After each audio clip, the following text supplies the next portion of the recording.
COVID-19, Dr. Bruce Aylward, Senior Advisor to the Director General, who is leading the work to accelerate access to tools to beat COVID, the ACT Accelerator, and also Mr. Paul Molinaro, our Logistician-in-Chief, or officially Chief Operations, Support and Logistics. Joining us remotely will also be Dr. Mike Ryan, Executive Director of our Emergencies Program. So, as usual, we are translating this simultaneously in the 6 official languages plus Portuguese and Hindi. And remember that under the Zoom system, you need to go to the Korean button to use Arabic. So now, without further delay, I will hand over to Dr. Tedros. Dr. Tedros, you have the floor. Thank you, Margareta. Good morning, good afternoon, and good evening. I want to start by paying tribute to Professor Peter Baez, who passed away suddenly on Sunday.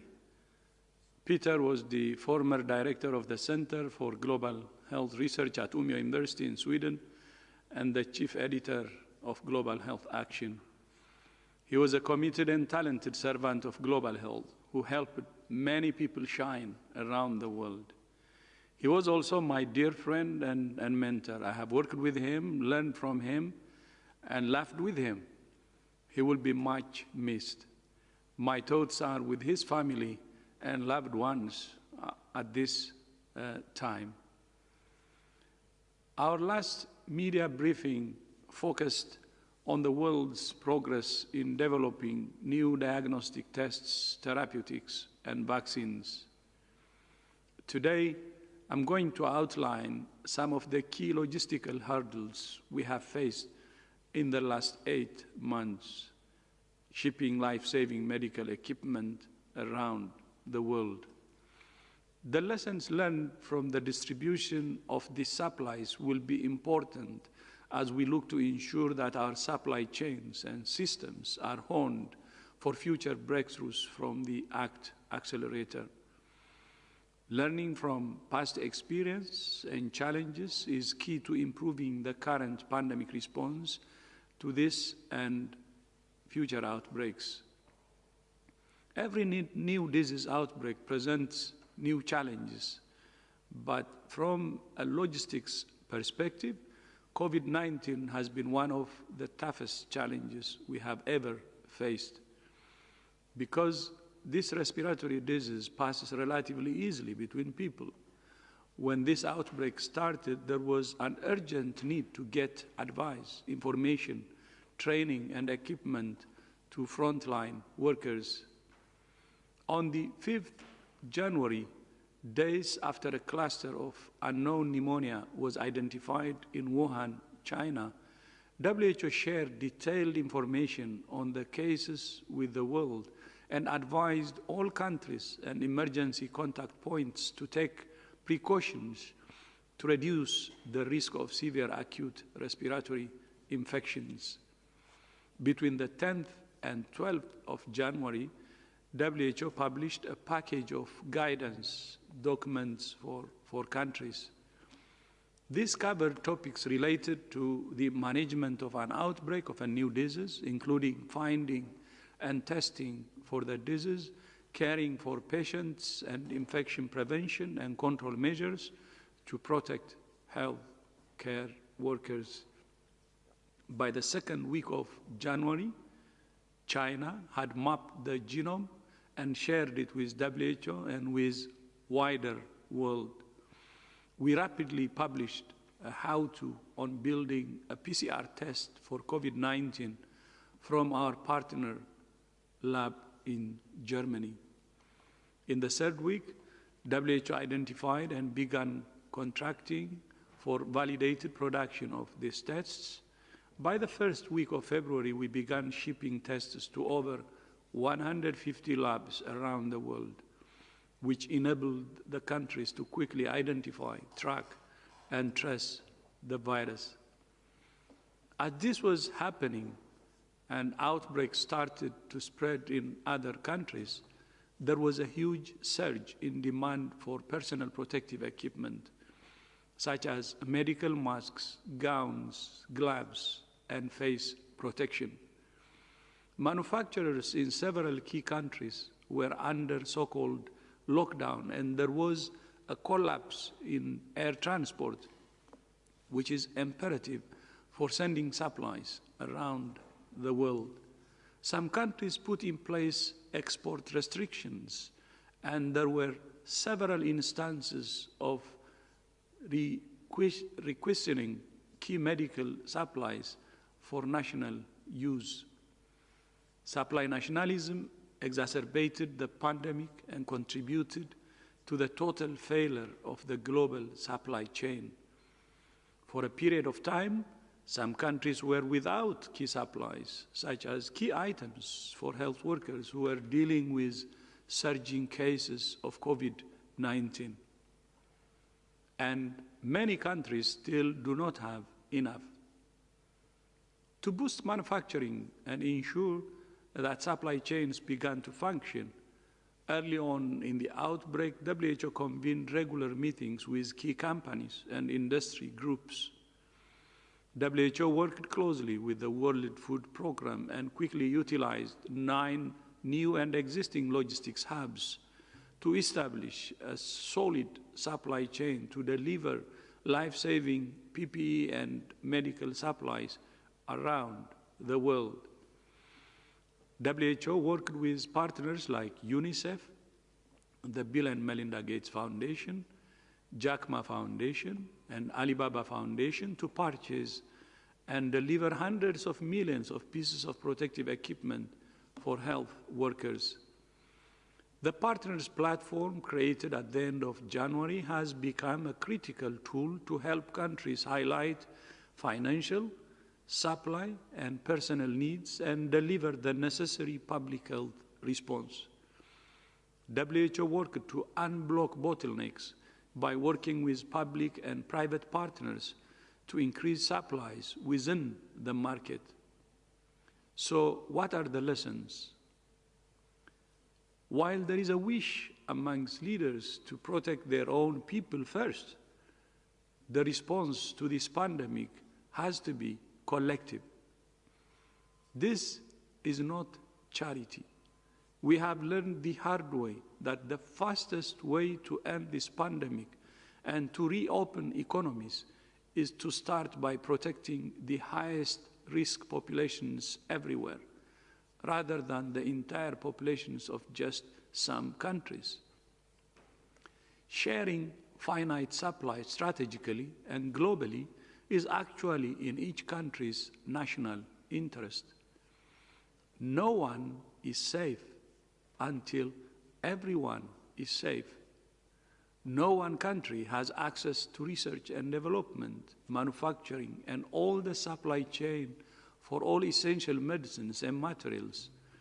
And if we can work together, we can ensure that all essential workers are protected and proven treatments like dexamethasone are available to those who need them.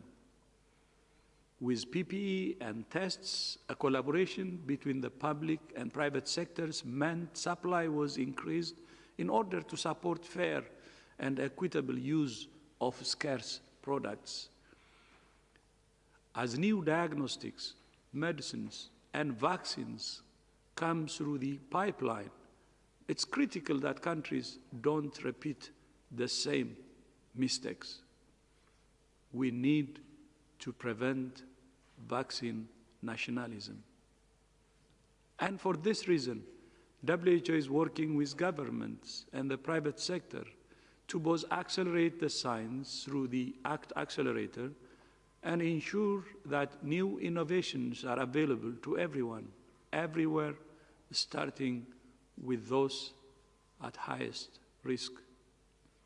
Since May, WHO has been in extensive consultations to develop a new framework to guide fair and equitable access to diagnostics, therapeutics, and vaccines for COVID-19 across all countries. These cross-cutting principles are key to the promotion of equitable access and fair allocation of these essential health products for the greatest impact globally. For example, Once a successful vaccine has been identified, WHO's Strategic Advisory Group will provide recommendations for their appropriate and fair use. The allocation of vaccines is proposed to be rolled out in 2 phases. In phase 1, doses will be allocated proportionally to all participating countries simultaneously to reduce overall risk. In phase 2, consideration will be given to countries in relation to threat and vulnerability. Frontline workers in health and social care settings are prioritized as they are essential to treat and protect the population and come in close contact with high mortality risk groups. Initial data has shown that adults over 65 years old and those with certain comorbidities are at the highest risk of dying from COVID-19. For most countries, a phase 1 allocation that builds up to 20% of the population would cover most of the at-risk groups. If we don't protect these highest risk people from the virus everywhere, and at the same time, we can't stabilize health systems and rebuild the global economy. This is what the first crucial phase of the vaccine allocation mechanism aims to do. We are all so interconnected. As a small example, vaccine developed in one country may need to be filled in vials with stoppers that are produced in another, using materials for the high-grade glass that's only available from yet another country.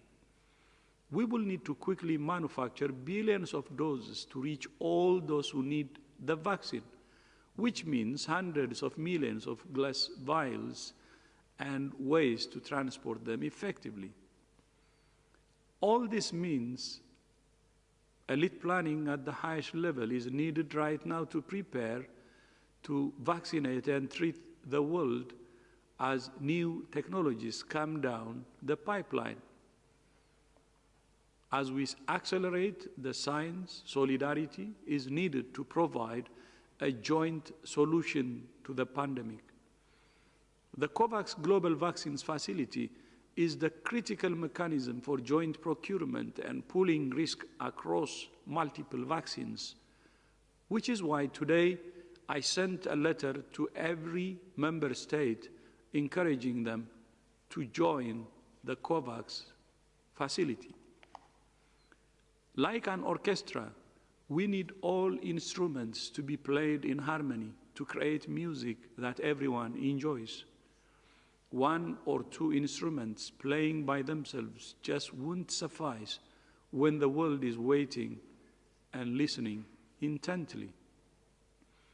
We will work to bring the band together to promote science, solutions, and solidarity, because we believe to our core that we do it best when we do it together.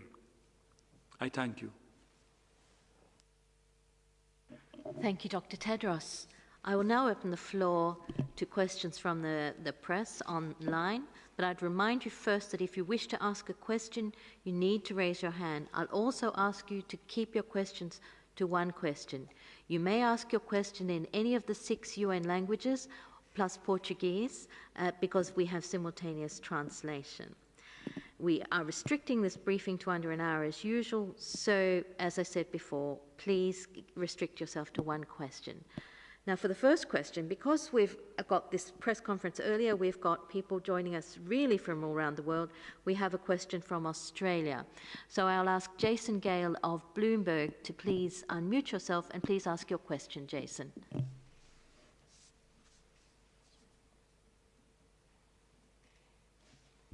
Jason, can you hear us? I just unmuted myself. Can you hear me now? Very well. Please go ahead and ask your question. Yeah, as the Northern Hemisphere enters autumn, what can we predict might happen with influenza and other respiratory infections this winter? based on what was observed in the Southern Hemisphere? And what do we know about SARS-CoV-2 co-infection? Is it a worse prognosis? So thank you, Jason, for the question. I'll begin. So it's a good question that you have about the circulation of influenza virus in the Southern Hemisphere and what we may expect from the Northern Hemisphere. So as I'm sure you know, we have what is called the Global Influenza Surveillance and Response System, which is GISRIS, which is a system that's been in place for more than 70 years, which utilizes laboratories and respiratory disease surveillance systems across the globe to collect samples from people who have influenza-like illness or severe acute respiratory illness to test for viruses like flu.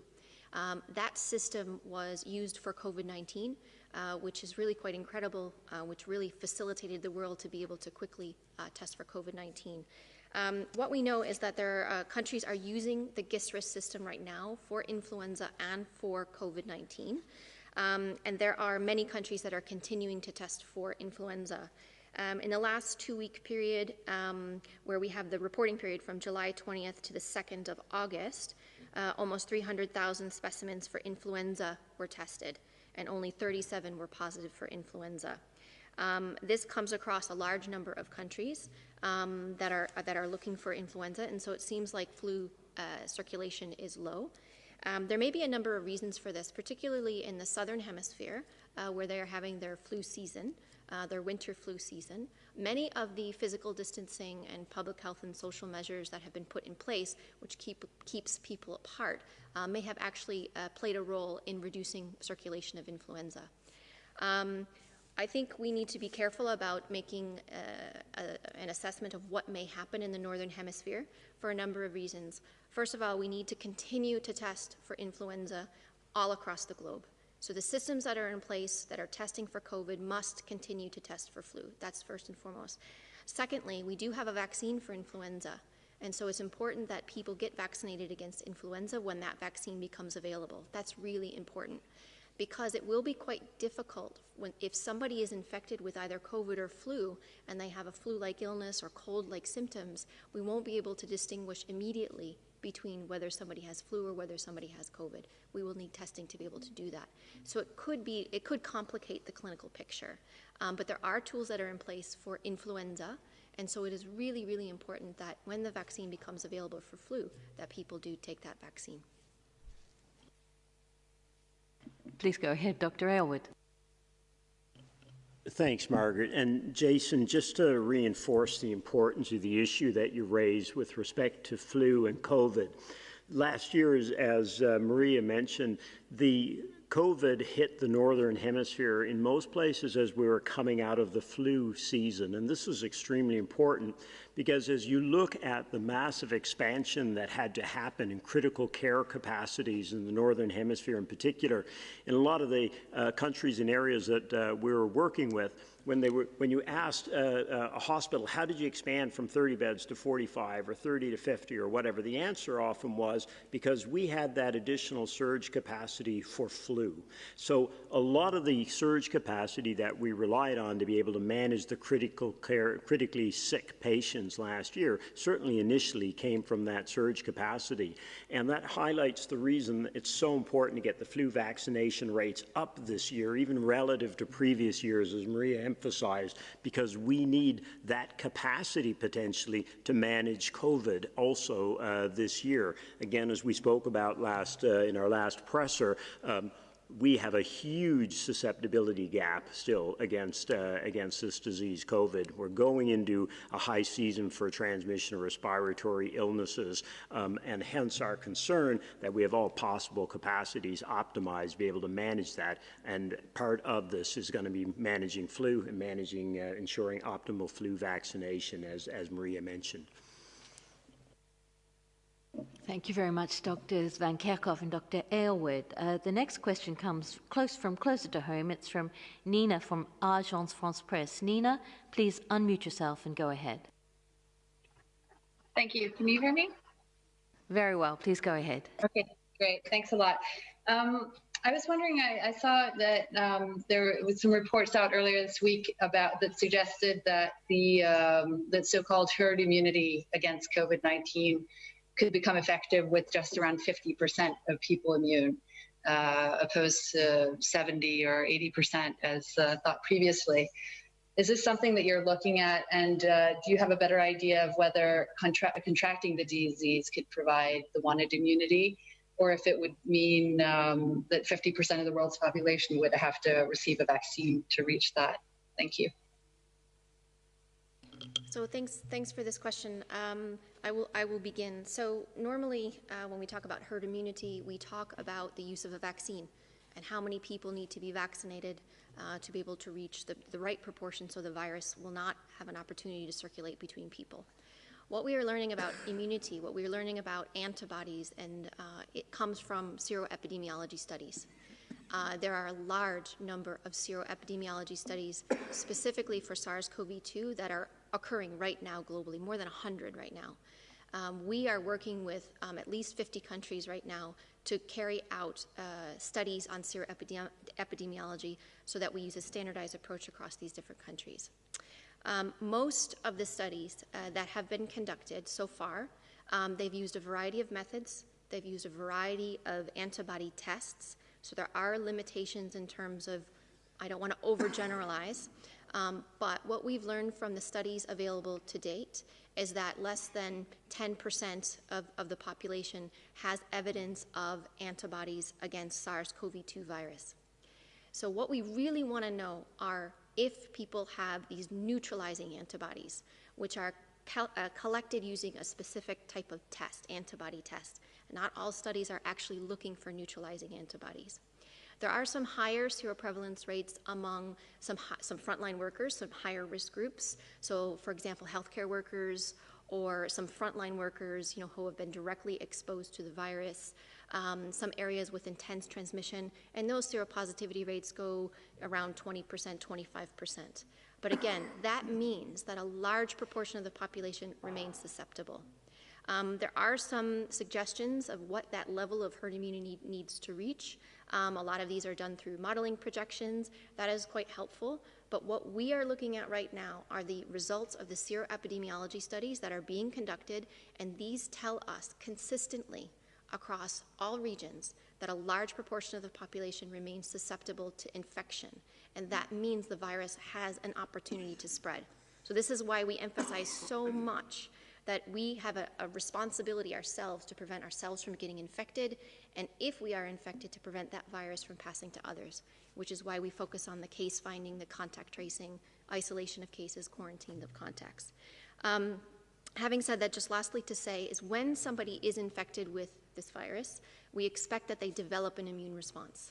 What we are learning right now is how strong that response is and for how long that response will last. We do not have a complete picture of this yet, but we do expect that if people are infected, and there may be some differences if they have a mild disease or even if they're asymptomatic versus if they have a severe disease, they do mount an immune response. What we don't know is for how strong that is and for how long that will last, but those studies are currently underway. I've got two interventions, Dr. Mike Ryan remotely and then Dr. Bruce Aylward. So Dr. Mike Ryan, please go ahead.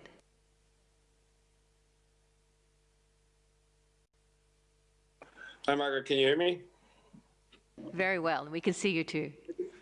Great, great. No, just to follow up on Maria, I think the issue here is that transmission and susceptibility are very different in very different countries, different people transmitting, different people susceptible. The fact is that we don't know where this much mooted herd immunity lies, the level of immunity in the population that itself, by itself, suppresses transmission because there aren't enough people susceptible available. The question is, there is no question in my mind, we're a long way from that. And will remain a long way from that in the absence of an effective vaccine. It may be lower than was previously suggested at 60, 70, 80%. We don't know how much lower. We don't know what role cell-based immunity and other things play in the disease, and we certainly don't know how long protection lasts. So yes, there's a lot up in the air. There's a lot to be discussed. There's a lot to be worked out between the scientists. But I think what we can say with certainty is right now, as a planet, as a global population, we are nowhere close to the levels of immunity required to stop this disease transmitting. And we need to focus on what we can actually do now to suppress transmission and not live in hope of herd immunity being our salvation. Right now, that is not a solution. And it's not a solution we should be looking to for our salvation. Thank you, Dr. Ryan. And now Dr. Aylward's got some more to add. Yes, sorry, Margaret. I think Michael really captured it, because there were two parts of this question, as we were alluding to, what level of herd immunity. We're dealing with a respiratory-borne pathogen which is relentlessly seeking out the susceptibles. That's what we're seeing, which means you want very high herd immunity. Now, we're also human, so when we hear a range of 50% to 80%, we think, gosh, I hope it's 50%. But in a situation like this, where we lock down half the world's population, where the economy's ground to a halt in so many places, you have to plan for very high levels of herd immunity, because we don't want to take chances. We don't want to be wrong. So as we're planning vaccination, as we're planning the rollout, you want to plan to get high coverage and not get lulled into a dangerously seductive suggestion that it could be low. The other part of that question was about if we get 50% vaccination coverage, are we there? And no, this is another point we need to be very clear on. We can't confuse vaccination coverage with the proportion of the population that's immune, because the vaccine may work in 80% of people, 50, 60% of people. So you have to multiply your coverage times the efficacy to figure out what proportion is going to be actually protected. So if we only get 50% coverage, the number that are actually protected will be even lower, which means we're nowhere near what it would take to protect populations in general. And the last point I would make was the one we discussed last week, was, and Mike keeps hammering it, you need the full package. There aren't silver bullets. You're dealing with a nefarious enemy here. You want to have your diagnostics, your testing, your quarantining. You want to have your therapeutics as well as your vaccine. And that's why the Director General Launchnan is talking about the ACT Accelerator so much. It's about getting all of these tools to scale so that we can actually tackle this thing properly and get back to the new normal we need to keep our societies functioning and our economies open and our health systems safe. Thank you very much for all those answers, Drs. Van Kerkhove, Dr. Ryan, and Dr. Aylward. We're now moving to Azerbaijan for our next question, which is coming from Kamran Kasimov of Real TV, Azerbaijan. Kamran, can you unmute yourself and ask your question? You hear me? Yes, we can. Please go ahead. Yes, okay. Greetings from Azerbaijan, from Real TV. I have a question about education system, because some countries, also Azerbaijan, discussing for the new school season course. So there have many points about the reduce of the hours of lessons, and we need for official position of WHO, maybe you have new rules or suggestions about the new school season, because I repeat, many countries, also Azerbaijan, preparing for the school season. Please. Thank you so much for this really important question. It's a question we get quite often around the opening and closing of schools. There are many, WHO has issued guidance around the considerations of opening schools, closing schools, full closure, partial closure in the context of this pandemic. What is really, really important is that we understand that schools operate in communities. Schools are not in isolation. So if the virus is circulating in communities, if the virus is circulating around that school where the children live, where the people who work at that school live, there's a possibility that the virus can enter the school system. So what we've done is we have outlined a number of considerations for schools to take into account for the safe reopening of schools. Everybody recognizes globally the importance of schools for children, not only for education, but for security, for food, for social interaction, for protection. And so it is really important that we open schools safely, but they need to be done in the context of the wider circulation of the virus. So what we've done is we've outlined a number of considerations for the decision makers to take which outlines, what is the circulation of the virus around that school? What is the setting like of the school itself? Not all schools operate the same way.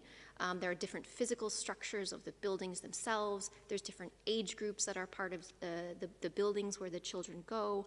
What are the policies, the resources, the infrastructure that is in place to ensure that you can continue to do physical distancing and that children have access to running water, they have access to having the ability to wash their hands or use an alcohol-based rub, and ensure that school can continue safely. So we have a number of guidance that's out there that looks at hygiene and environmental cleaning within the schools, that looks at screening within the school itself. So is there a system in place to rapidly detect a case in that school if it occurs among a child or among the staff themselves? And then what is the plan?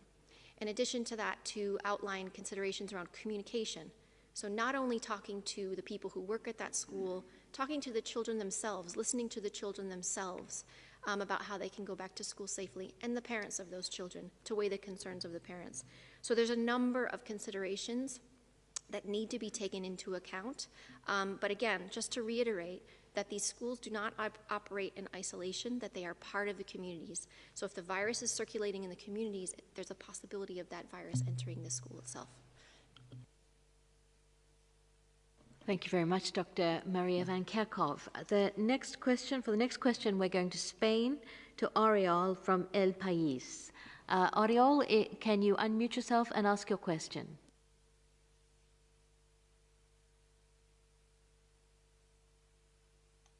Hola, buenas tardes, ¿me oyen? Yes, we can. Yes, go ahead.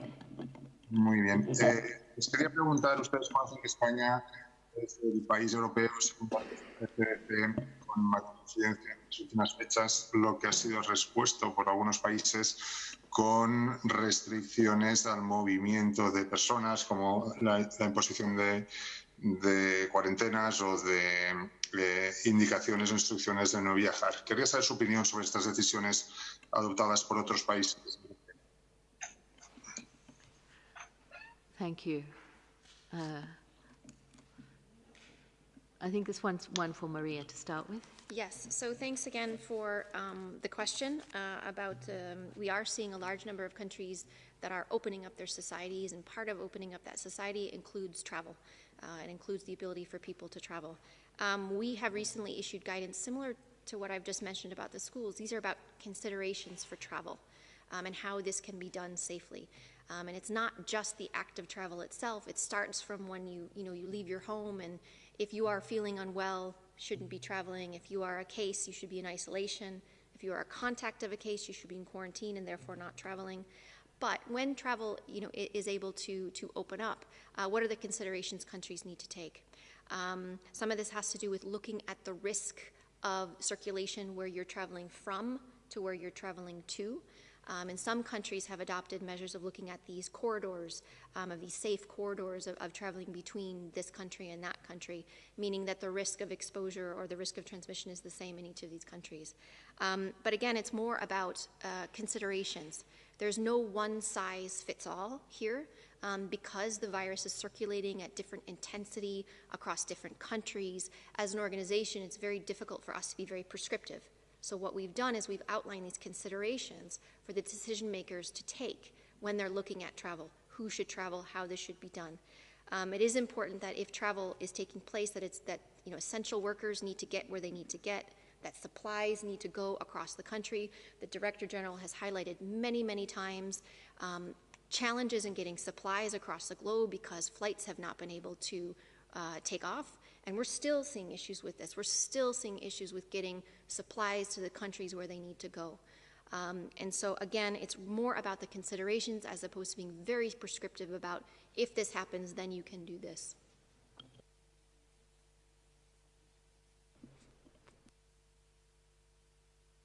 Got something to add? Yeah, maybe just to add a point on that area when you ask, our position as the World Health Organization on this. Our position is you need to know who is infected with this disease. You need to ensure those people are isolated, and you need to ensure their contacts are identified and quarantined. The reason countries are putting travel restrictions in place, et cetera, is because they can't they don't know that, and they're not able to manage the risks, and they're not able to understand the risks. When we get to the position where we can really test at the levels we have to, know who's infected, those people are really being isolated so they can't infect others and their contacts, and those people aren't traveling, then the virus isn't going to travel. You know, this all comes back again to extraordinary measures that are being implemented in the absence often of our ability to do the basic public health measures that are so fundamental to getting this thing under control. So when you have a flare, you know, is that the first thing you need to do? The first thing you need to do, test, isolate, trace the contacts, make sure those folk aren't moving. That's why we quarantine them. That's why we isolate them. And then virus transmission stops. So again, everything comes back to the fundamentals of managing this disease. Thank you very much, Dr. Aylward and Dr. Van Kerkhove. The next question we have comes from Pakistan. We're really moving around the globe today, and it's from Neha. And Neha, can you unmute yourself and ask your question? Hi. Recently, South Korea detected a genetically mutated COVID-19 virus in cases imported from Pakistan and Uzbekistan. What could you tell us about the mutation, and is there any evidence that these mutations are the reason behind low mortality rates in both these countries? Thank you. So thanks for this question. I'll begin. So you highlight one article that's looking at mutations in this SARS-CoV-2 virus. I'm going to give you a more general answer to this, because there are a lot of people globally that are looking at sequences of this virus and looking at changes in the virus or mutations. More than 75,000 full genome sequences are available publicly and globally, coming from countries all over the world who are sharing those viruses. So that's wonderful, and we need that to continue to happen. What we have done as an organization is we have utilized and harnessed the expertise of laboratorians and virologists and people who study specifically coronaviruses and specifically study mutations and changes and what that means, to work with us to help us disentangle what all of this means.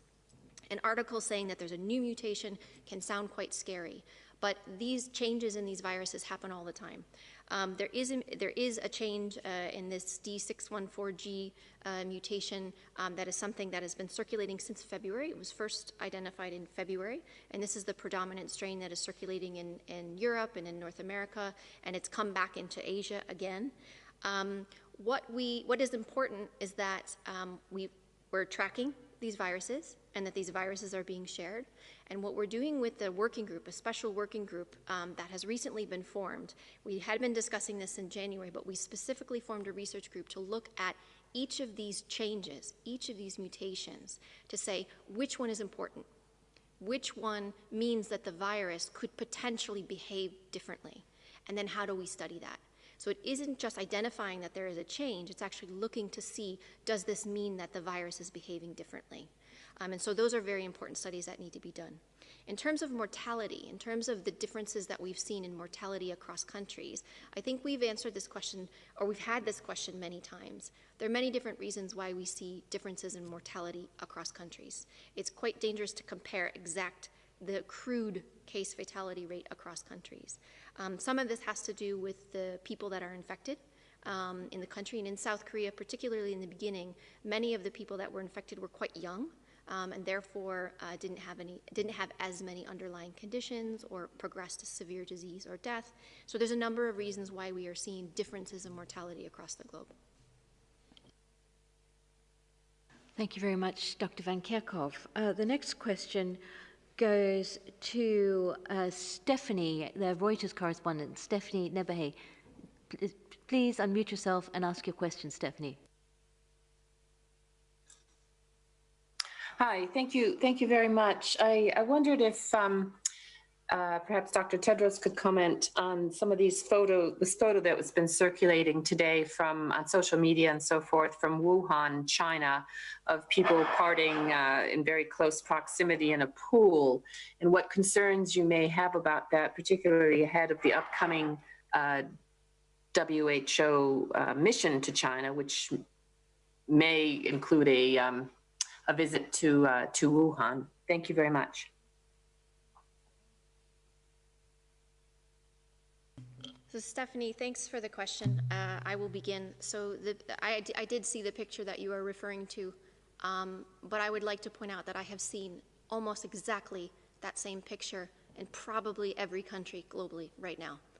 So I think the point is that we need to ensure that everybody knows we want everybody to take a risk-based approach for themselves, to understand what is the risk themselves. We shouldn't be blaming people or putting people at fault for wanting to live their lives. We all want to be living our lives. We all want to get back to what quote-unquote normal used to be. But I think we just need to make sure that the messages that are getting out, particularly to young people, particularly to children and young adults, that you are not invincible to this virus, and that's not meant to scare people, but it's meant to say that you can get infected. And we are seeing people, even young people, who are ending up with severe disease. We are seeing young people who are ending up in ICU, and we are seeing young people who are dying from this virus. And so it's very important that you not only protect yourself from getting infected, you prevent yourself from dying. The decisions that you are making, everyone on this planet, the decisions that you are making are protecting yourself. Your life depends on this. And not only that, even if you do get infected and you don't have a severe disease, you could pass that virus to somebody else who's part of a vulnerable population. Many of us live with older people. Many of us live with people who have underlying conditions, and if we pass that virus to somebody else who has an underlying condition, they could develop severe disease and they can die. So it's possible for us to keep circulating that virus. So I think what is really important is that everybody understands what their risk is, and if it's possible to avoid these crowded places, please do so. There are good messages out there. We need to make sure that they reach the right people without scolding people, but make people feel empowered. How do I still remain social? How do I still see my friends, but still protect myself? So it's a responsibility and accountability that all of us have as this pandemic continues. Thank you very much, Dr. Van Kerkhove. We now have a question from Ilgin from BBC Turkish Service. Ilgin, please unmute yourself and ask your question. Hello, thank you. My question is about Turkey. Turkey has initially applied a mixed approach, locking down certain age groups like over 55s and under 20s, or locking down on the weekends but opening up during the week.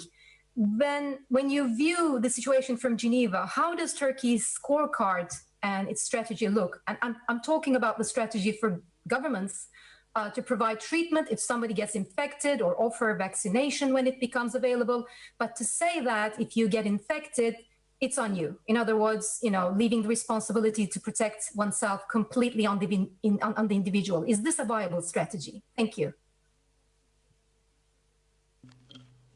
Thanks. So I will begin. I can't specifically speak to Turkey, although I'm looking at the numbers, and it appears transmission has been reduced to quite a low level. So that is good. I think one of the things I just want to mention is you mentioned the individual responsibility.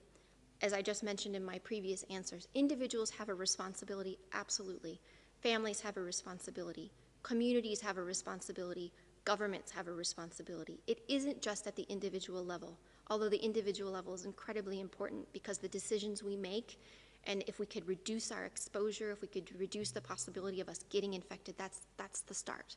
But governments also have a responsibility to put in place responsible, constructive, cohesive, clear national plans that look at this all of government, all of society approach, which focuses on the fundamentals. Finding active case finding, isolating cases, caring for cases, making sure that they have appropriate care in medical facilities, or if they can be managed at home, make sure that they are managed at home safely so that they don't pass the virus to others.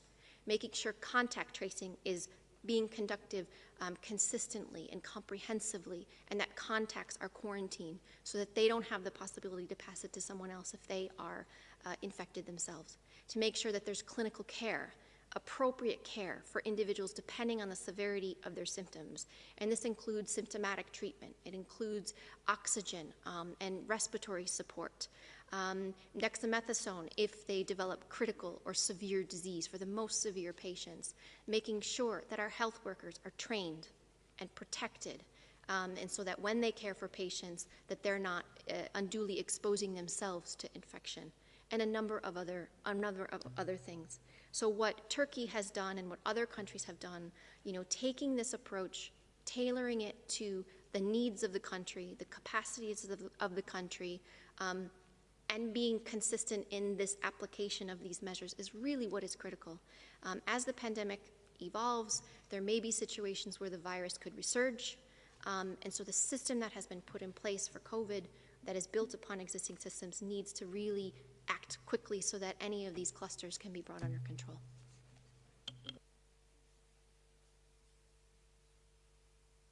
We lost connection with Dr. Ryan. Oh, Dr. Aylward, did you want to add? Nothing. We lost connection with Dr. Ryan, but he's back now. Dr. Ryan, would you like to add to that? Hi, Margaret. No, I think as I missed a good piece of the interaction, I think I'll reserve speaking at this point. Thank you very much. The next question will be going down south, down to South Africa, to Tamar, Business Day, South Africa. Tamar, can you unmute yourself and ask your question? Hi there. I think this is a question to the Director General, Dr. Tedros. Could you please give us a sense of how many member states have already signed up to Kovacs and whether South Africa is among them? And kind of linked to that, could you perhaps comment on what might be deterring or holding up the sign-up of more countries? Thank you very much, Tamar, especially for raising the issue of the importance of Kovacs. And for the others on the line who may not be familiar, of course, that's shorthand for what is the ACTA's coronavirus, or COVID, pardon me, global vaccines facility. So this is a global solution that has been developed to try and ensure as many countries as possible can pool the risks of development of COVID vaccines. As everyone on this call knows, there are many, many vaccine candidates. Many of them are in trials, built on many different platforms in different parts of the world. We simply don't know yet which ones are truly going to protect people against the disease. So a key goal of this platform, or this facility, is to have as many countries as possible cooperate together to be able to pool the development risks, working with manufacturers and others, to pool the investments, and then to pool the procurement and allocation of that product. Because as Dr. Tedros said in his opening comments, one of the things we've learned the very hard way in this crisis is that we can't get out of it alone in terms of the protection of our health systems, our economies, our societies. We have got to get the highest risk parts of the world vaccinated at the same time. Roll that out from the highest risk populations globally is going to be the most effective way to do that. You can only do that, or most effectively, when you have a global solution, a global facility like the Kovacs facility. So this facility, this global vaccines facility, there are two groups of countries in it. There's 92 countries, which are a combination of the usual countries that work with Gavi, the Global Vaccines Alliance, and other countries that may need assistance. There's 92 of those. And then there are a group of what we call fully self-financing countries, and there's 80 countries that have expressed an interest. So we have a huge number of countries that are engaged right now in discussions about the Global Kovacs facility.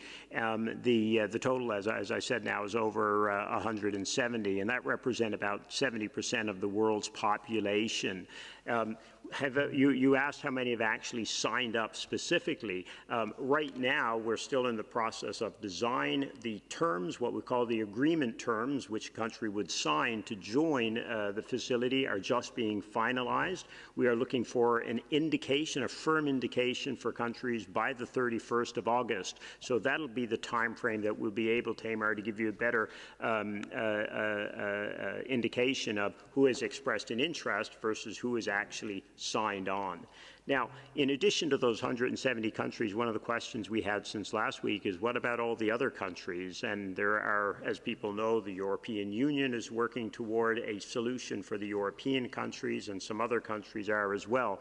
And one of the other substantive developments over the past week has been a much closer working relationship with these to try and make sure we can all join forces together to ensure the most collaboration possible in the rollout of vaccines, because again, as the Director General said, the key is not ensuring all people in some countries get vaccinated. That's not the solution. The solution is some countries, or some populations, the highest risk populations in all countries. That is the fastest way to bring severe disease down, save lives, get health systems safe and robust again, and then get our societies fully functioning and our economies working. It's a self-interest of everyone to cooperate together, and the facility is a key piece of that.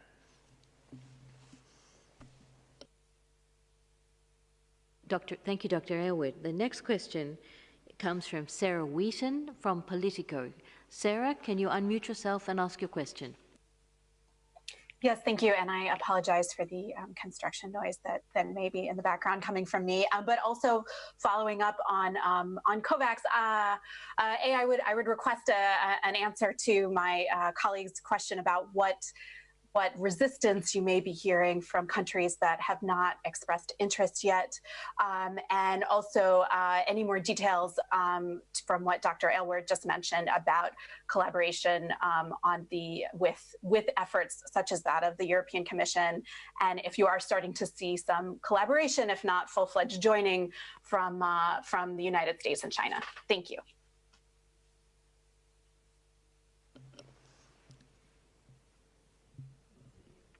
Thank you very much, and thanks. As I think Mike and Maria and Dr. Tedros said, we're all a little sleep deprived and don't always hear the full question. So apologies if we miss a piece, and please do come back like that. So in terms of the challenges to joining the Kovacs facility, this is brand new, and a lot of it is still under design. And the question was asked about resistance to joining. We're not twisting arms for people to join the facility. This is in the interests of countries to pool their risk, to reduce the risk of an individual country, and then be able to get the best possible prices and guarantee the receipt of this. Now, for many countries, though, remember, this requires legislation in some countries to be able to work with a facility like this. In other countries, they have to figure out, well, what are the actual costs going to be, and then what part of our balance sheet do we use, and how do we do that? Other countries have pursued bilateral deals, again, as you're aware, and you referred to those, and so they want to know how we handle those within the facility. So a number of these details are still being worked out. I think the fantastic news is that no matter what the challenge, there are potential solutions to all of them. And what we've found, and credit here to the Director General who's led a lot of these conversations, when we hit the big challenges, and such as, of course, and I think you referred to it, the EU and other countries are setting up some bilateral deals, that the big issue is how do we make sure that those deals work in collaboration with the global Kovacs facility so that we can roll this out to the entire world at the same time to cover the highest risk populations. So the key word here is how you join forces on that collaboration. And that's what I was referring to in the last intervention. We've had more and more discussions with a broader and broader group of players and tried to work through what might be the barriers to collaborating, and whether that are issues around price, issues around timing, issues around national expectations, etc. But this does take some time. Now, as much as we all want to have a vaccine tomorrow, we won't. It's going to take a little bit of time. And the key for us now is this is just one more of those windows of opportunity that we have to use extremely well to be able to optimize the use of the vaccines in scarce supply as they become available. And that speaks to the last point that was mentioned in Dr. Tedros' intervention about the global allocation framework. Again, this is a really important piece of work being led by WHO, working across all member states and other entities to try and agree together what our public health imperative is, what populations need to be vaccinated, in which order to be able to achieve those objectives, and then how do we translate that into a concrete mechanism to collaborate together on that rollout. it's the right thing to do. It's the fair thing to do. And I think, again, as the Director General said, you should speak to this. I keep quoting you. The evidence over the past and recent weeks is economically, this is in everyone's self-interest as well. And Mariangela has been leading a lot of this work and may wish to intervene as well. Thank you, Bruce, and thank you for the question. I think this is an extremely important topic as we are talking about new technologies coming into the market, and the experience has historically that new technologies, they arrive at different speeds in different parts of the world. Right? So a lot of the work that's being done now on the Kovacs and the Kovacs facility on the WHO allocation framework is to give the best chances for a global solution to a problem that cannot be solved country by country. And we have close to 200 vaccine candidates right now, and maybe 26 or 28, because every day these numbers change, are already on clinical trials. And as of Friday, we had 5 that were on phase 3 clinical trials. And then when you're asking about resistance or specific countries that have bilateral deals or not, and WHO is putting very clearly in discussing with member states that there is a limit to what one country can do in terms of committing itself to 1 or 2 or 3 or 5 candidates. But which one will be the candidate that will be successful, we don't know yet. So there's a lot of understanding and a lot of convergency globally, including with the one regional initiative that we have, which is the European Commission initiative. A lot of understanding that a global solution is needed. And we have countries that have already expressed interest on the Kovacs facility that have bilateral deals themselves. So by joining the facility and at the same time that you do your bilateral deals, you're actually betting on a larger number of vaccine candidates. So I think what we see, especially in the past 2 weeks, is an increase in convergence around the need to find a global solution and the commitment to ensure that once we have a vaccine that's both safe and efficacious, that there is equitable access to all countries at the end of the day. Thank you.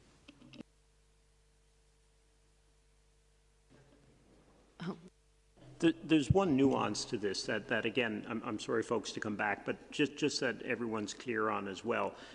When you hear about these multilateral and bilateral deals, like Mariangela mentioned, often a country may be in a position to make a deal with one company because these are expensive. And the challenge is they don't know if that vaccine is going to work or if it's going to work in the populations they need it to work in, and multiple other factors. And again, what the Kovacs facility does is it tries to pool that. So right now we have 9 vaccines, just over 9, across 3 different major platforms, technology platforms in multiple countries to try and spread that risk.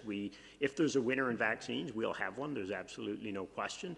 The key now is we're looking to even expand beyond that to make sure that we have an even broader portfolio. And again, the goal is to make sure that vaccines will be found, because part of this is about supporting, obviously, the development of those and the development at scale, but then also to ensure that the ones that do work are equitably and appropriately used, because that is the only way to get out of this together.